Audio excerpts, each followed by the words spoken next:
Federal हुकूमत को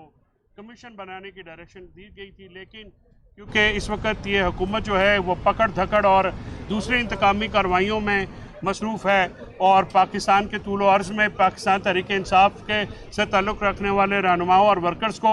जो है गिरफ़्तार करने में मसरूफ़ है। उन्होंने इस कमीशन को नहीं बनाया और ये नहीं समझा, जिस पे जज साहब आज काफ़ी जो है उस पर वो नाला भी थे और वो नाराज़ भी थे कि आपने आइन को जो है और लॉ को जो है वो उसका मजाक बनाया है। कोर्ट की डायरेक्शंस को जो है इम्प्लीमेंट करने की बजाय जो है हुकूमत जो है वो ये लेतो लाल से काम ले रही है और वो बजाय कि उसके ऊपर एक कमीशन कायम करते और अदालती हुक्म पे जल्दी से अमल करते, उन्होंने मुनासिब समझा कि वो पहले पाकिस्तानी अवाम को निशाना बना लें इमरान खान के साथ खड़ा होने की वजह से, उसके बाद वो ये देखेंगे। इसके बाद जो जज साहब ने हैं वो ये भी कहा कि ये अदालत जो है वो ऑर्डर करती है तो हुकूमत की तरफ से उनके ऊपर तशन्नो और एक तनकीद के जो है वो बयानात दिए जाते हैं बजाय कि उस पर अमल दरामद करने के, और अदालत जो है वो आइन और कानून के मुताबिक जो बुनियादी इंसानी हकूक़ है सिर्फ उसकी हिफाजत के लिए ऑर्डर जारी करती है, उसकी बजाय अमल दरामद करने के अदालत को निशाने पर रख लिया जाता है। इस पर आज जो है मैंने स्पेसिफिकली कहा, जो पटिशनर हैं ईमान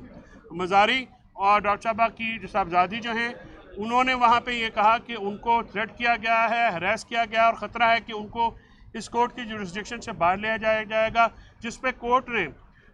उनको ये पेंडिंग पटिशन है, ये बिल्कुल वाज़े अल्फाज में हुकूमत को डायरेक्शन की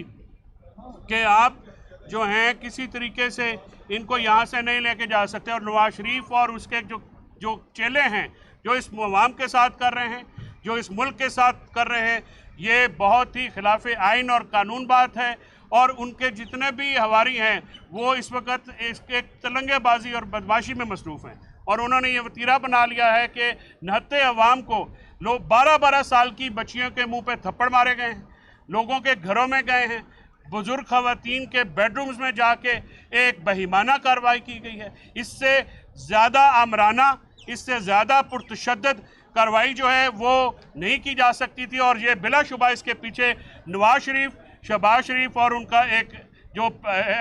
एक उनका जिसे कहें कि एहलकार है जिसका नाम अपना जो वज़ीर दाखिला है, ये राना सनाउल्लाह की एमा पे हो रहे हैं। पूरे पाकिस्तान में जो है ये किए जा रहे हैं। पाकिस्तान तहरीक इंसाफ का हर रुकन, हर रहनुमा, चाहे ये जितनी मर्जी गिरफ्तारियाँ कर लें, वो डट के खड़ा है और अपने हकूक़ के लिए खड़ा है, जमहूरियत के लिए खड़ा है और आइन के लिए खड़ा है, और हम इंशाल्लाह इसके लिए जो है हर हद तक जाएंगे। अभी मैं सुप्रीम कोर्ट में भी जो है ये एक पटिशन पूरे पाकिस्तान में क्योंकि जारी है, मैं सुप्रीम कोर्ट में भी जो है इस पटिशन को लेके जाने का सोच रहा हूँ, और अभी यहाँ से हम फारो के वहाँ पे जाएंगे। और जो भी इस कमीशन में जिन्होंने डॉक्टर साहबा के साथ ज्यादती की, उनको जो है हम बिल्कुल कैफरे करदार तक पहुँचाएँगे। जिस तरह से इलीगली अबडक्ट किया गया, अगवा किया गया, झूठे पर्चे में मुलव्वस करने की कोशिश की गई है, हम हर फोरम को इस्तेमाल करेंगे और आइन और कानून के मुताबिक अपनी हर जो हमें रेमेडी अवेलेबल है हम वो लेंगे। Thank you. और एक बात मैं कहती चलूँ, क्या इमरान खान ने कल शाम को अपनी ट्वीट में भी कहा, मैं फिर वही कह रही हूँ कि ये प्राइम मिनिस्टर, इसकी हुकूमत और इनके जो हैंडलर्स हैं, जो साथ मुलव्वस हैं लोगों को टेरराइज करने में, लोगों को अगवा करने में, जैसे मुझे किया गया, ये राना सनाउल्लाह के साथ जो हैंडलर्स थे उनका हाथ भी इसमें है, इनविजिबल फोर्सेस जिनको मैं कहती हूँ। तो सुन लें, आप जो मर्जी कर लें, हमने आज़ादी मार्च करना है, हमने इस इम्पोर्टेड हुकूमत को हटाना है, और हमने अमेरिका की बेसिस आपको नहीं देने देनी, हमने अमेरिका की साजिश को नाकाम करना है। और जो हैंडलर्स जो पूरे मुल्क की तबाही में मिले हुए हैं शहबाज शरीफ के साथ, वो समझ सिर्फ क्यों मिले हुए हैं, क्योंकि अमेरिका को वो बेसिस देना चाहते हैं। सुन ले अच्छी तरह, कौम नहीं बेसिस देना चाहेगी। कौम अगर यहाँ बेस कोई खुली तो आप देखेंगे उस बेस का हशर क्या होगा। Thank you.